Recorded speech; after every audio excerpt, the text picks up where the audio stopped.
আচ্ছা, এমনও তো হতে পারে আমি আর নেই। যথারীতি তোমার মতো করে তোমার দিন শুরু হলো, কিন্তু তুমি আমার খবরটা তখনও জানতে পারোনি। জানবা কিভাবে? বরাবরের মতোই আমাদের মধ্যে রাগ অভিমান চলতেছিল। সকালবেলা কেউ টেরই পেল না আমি এই দুনিয়ায় নেই।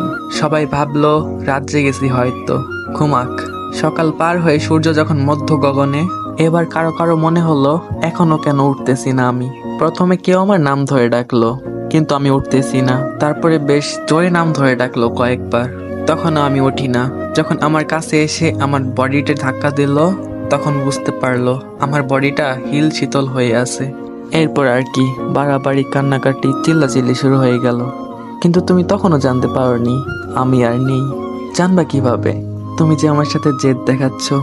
আমি তোমাকে না কল করা পর্যন্ত তুমি কখনই আমাকে আগে কল করবা না। এর মাঝেই দুপুর গড়িয়ে বিকেল প্রায়। এর ফাঁকে আমাকে আমার গন্তব্যে নিয়ে যাওয়ার প্রস্তুতি শেষ প্রায়। কবর খোঁড়া, গোসল, জানাজার সব শেষ।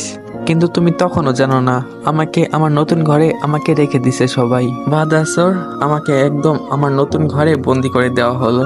এরপরে হলো সন্ধ্যা, কিন্তু তোমার থেকে শুভ সন্ধ্যা এই মেসেজটাও আসলো না। আসবে কিভাবে?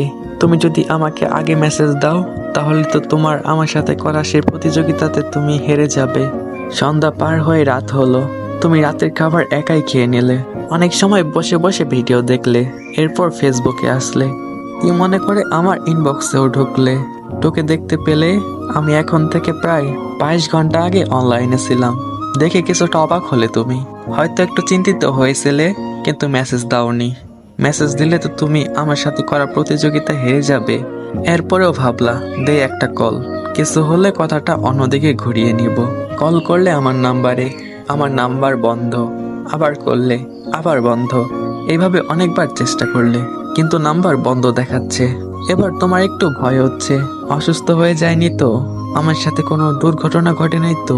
তারপরে তুমি আমার একজন কাছের মানুষের নাম্বারে কল করলে। বেশ কয়েকবার কল করলে। রিং হওয়ার পর রিসিভ হলো।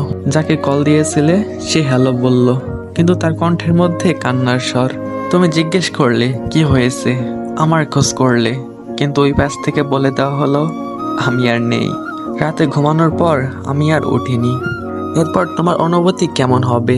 অবাক হবে, চিৎকার করে উঠবে, নাকি আপদ বিদায় হয়েছে বলে স্বস্তি পাবে?